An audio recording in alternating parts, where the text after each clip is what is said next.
इसमें आवेश जा रहा है। जब आवेश स्थिर रहेगा तो केवल विद्युत, लेकिन अगर जाने लगेगा तो विद्युत के साथ साथ चुंबक, विद्युत के साथ साथ, यानी जितना गतिशील आवेश है विद्युत प्लस। तो घरों में जो तार जा रहा है उसमें केवल विद्युत है या साथ साथ चुंबक भी जा रहा है? साथ साथ चुंबक भी है। अगर कम विद्युत है तो कम चुंबक, ज्यादा विद्युत है तो ज्यादा चुंबक। इसलिए बड़ी खतरनाक चीज है जी। बिजली जो है अगर हाई, जितना हाई वोल्टेज उतने ज्यादा चुंबक, जितने हाई वोल्टेज उतने ज्यादा चुंबक। तो देहात में सुनते होंगे लोग, ट्रांसफार्मर घींच लिया, सुने है ना? अरे भाई घींच को लिया, ट्रांसफार्मर में हाई इलेक्ट्रिसिटी है, जितना हाई इलेक्ट्रिसिटी उतना हाई चुंबक। तो सुने होंगे ना, सुनते हैं कि नहीं, घींच लिया ट्रांसफार्मर, क्या कर लिया, घींच लिया। यही कारण है कि नॉर्मल अगर करंट जा रहा है, आपको बिजली का झटका मारता है तो आप छुड़ा लेते हैं, क्योंकि उसमें नॉर्मल करंट तो नॉर्मल चुंबक। अरे बाबू बड़का करंट तो बड़का चुंबक सटले रह जाता है। आइए भाई आइए, अब जाने की जरूरत नहीं है। तो विद्युत के साथ साथ हमें चुंबक भी झेलना पड़ता है। विद्युत के साथ साथ क्या झेलना पड़ता है?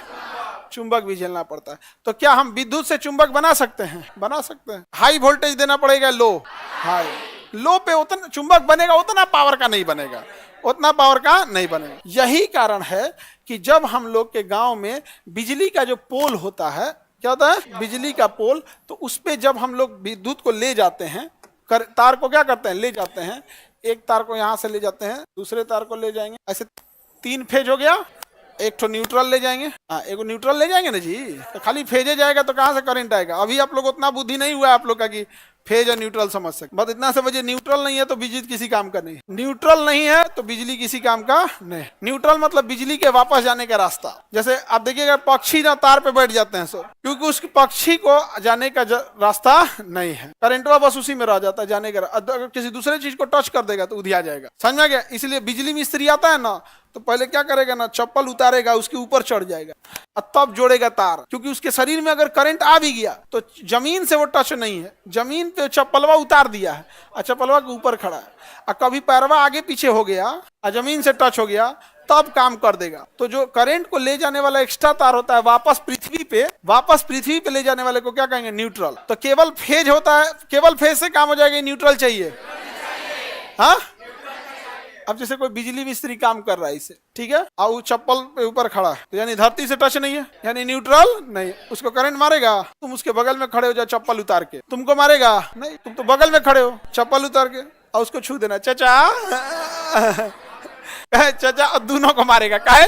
उसका बॉडी फेज था और तुम हो गए न्यूट्रल, दोनों को मारेगा यहाँ पे, इसलिए वो दूर रखते हैं, दूर रहियो। बिजली मिस्त्री आते हैं तो पहले कहते हैं सटना मत, वो तुम्हारी सुरक्षा के लिए थोड़े कह रहा है अपनी सुरक्षा के लिए कह रहा है। तुम गलती करेगा उसको मार देगा, एक शॉट जाऊ दिया जाएगा। न्यूट्रल जरूरी होता है।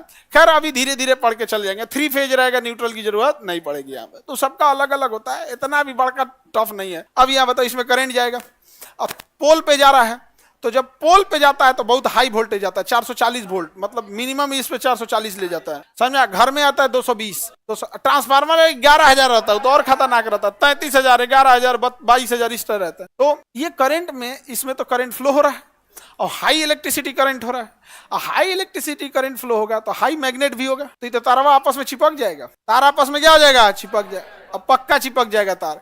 इसलिए आप देखिएगा बीच में लाठी बांध देता है, देखिए ना, लकड़ी का फट्टा बांध देता है, लकड़ी उकड़ी बांध देता है। गाँव में देखना ना, पोल पे तार गया रहेगा ना, तो लकड़ी का क्या डाल देता है, फट्टा बांध देता है। अगर लकड़िया का फटवा नहीं रहेगा तो आंधी उधी की जरूरत है, तो कभी कभी लापरवाही कर देता है, सब चिपक जाता है, तो लोग कहते हैं रतिया आंधी आया था का।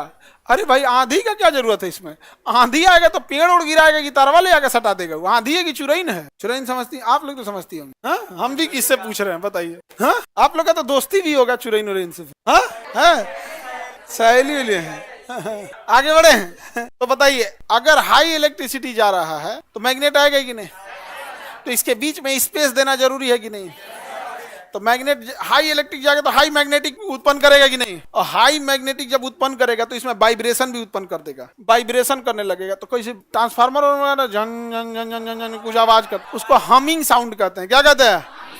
हमिंग साउंड का। ये तभी करेगा जब क्या हो, हाई हाई वोल्टेज का करंट जा कि आपका यहाँ एक एलईडी बल्ब जल रहा है, वहां कान लगा के सुन रहे, झंझना रहा है कि नहीं कर रहे, तो एलईडी बल्ब तुम्हारा एक 9 वाट का, उसमें क्या देगा आप? तो बहुत खतरनाक चीज है भाई ये इलेक्ट्रिसिटी। अब समझिए क्या है, जब हमें इलेक्ट्रिसिटी को दूर भेजना होता है तो समस्या ये आती है कि हम नॉर्मल वोल्टेज पे नहीं भेज सकते। जैसे हमको पटना से भेजना है कानपुर, पटना से भेजना है बनारस, तब 440 वोल्ट पे नहीं जाएगा, तब चाहिए उसको 33,000 वोल्ट।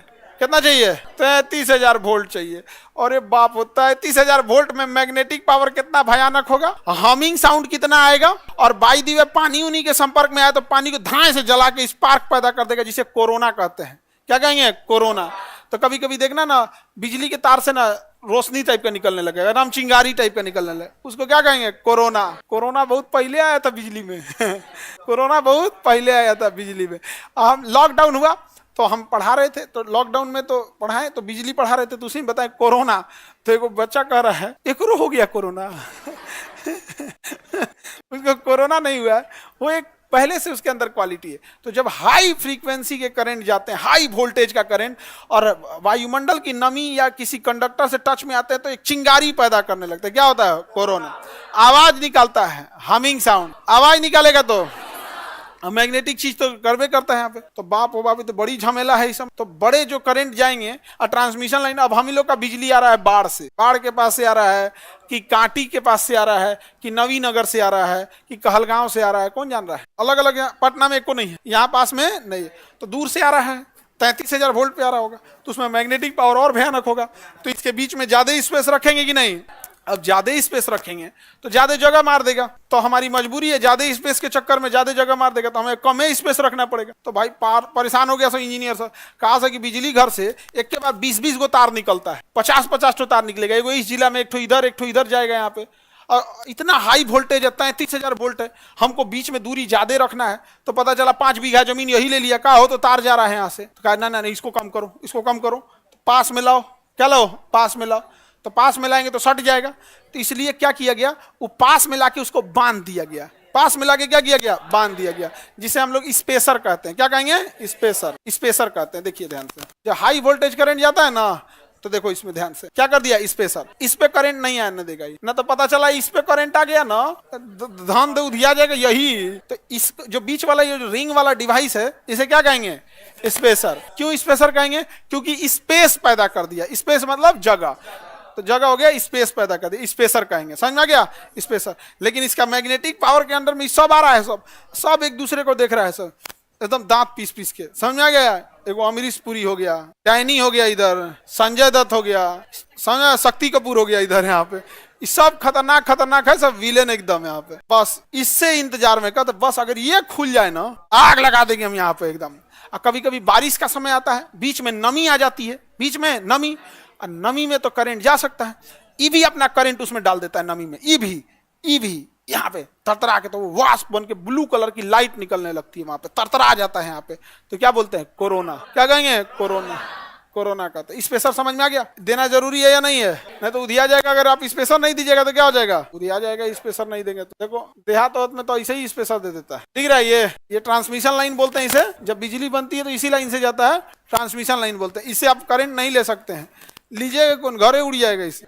हम लोग लेते हैं डिस्ट्रीब्यूशन लाइन से। डिस्ट्रीब्यूशन लाइन, वो जैसे ट्रांसमिशन लाइन को पटना ले आके छोड़ दिया, इसका डिपार्टमेंट अलग होता है, इसका बिजली विभाग अलग होता है, इसका लाइन मैन उनमें सब अलग होते हैं। यहाँ आएगा का डिस्ट्रीब्यूशन लाइन, जो अपने यहाँ ले आके ट्रांसफार्मर में जोड़ देता है, और वो डिस्ट्रीब्यूशन लाइन कहेगा आपको बिजली करंट चाहिए, क्या हो गया आपके घर में लाइट बिजली का फॉल्ट है, तो आपस में बतियाएगा सब बिजली विभाग वाला, छोड़ देना, अपने 500 रुपया देगा। नहीं समझे? तो आप परेशान हो जाएंगे, क्योंकि बिजली बिना तो काम नहीं होना, कुछ पैसा दीजिएगा तुरंत काम करेगा। समझा गया? इसलिए करप्शन जो है ना, जब तक सरकारी डिपार्टमेंट है तब तक करप्शन होगा, क्योंकि इनके माइंडसेट है सरकारी कर्मचारियों में, या जो भ्रष्ट हैं, इनका माइंडसेट है कि आज हम कितना कमाएंगे। वो टारगेट लेके जाते हैं कि कम से कम आज 2,000 तो आज कमा ही लेना है। सोचो अगर एक दिन में 2,000 कमा रहा है तो महीने का 60,000, तो उसको सैलरी देने की क्या जरूरत है? हाँ, मंथली सैलरी अलग है। यहाँ पे स्पेसर बैठ जाओ, किस चीज से बनाता है? करंट जिसमें नहीं जाता है, इंसुलेटर बोलते हैं, चीनी मिट्टी जानते हो? हाँ, तो फिर और कर भी नहीं करंट लागेगा खंभा को छूने पे। समझा? चलिए देखिए ध्यान से समझते हैं। पवनी का क्वेश्चन है कि इसको छूनेंगे तो करंट मार देगा, नहीं मारेगा, इसको छुएंगे तो करंट नहीं मारेगा, कभी नहीं आ सकता, क्योंकि ये तार इससे करंट टच ही नहीं है। उसके टच में नहीं रहता है, कभी भी टच में नहीं रहता है, वो इंसुलेटर के टच में रहता है। किसके टच में? इंसुलेटर। इंसुलेटर चीनी मिट्टी का बना होता है।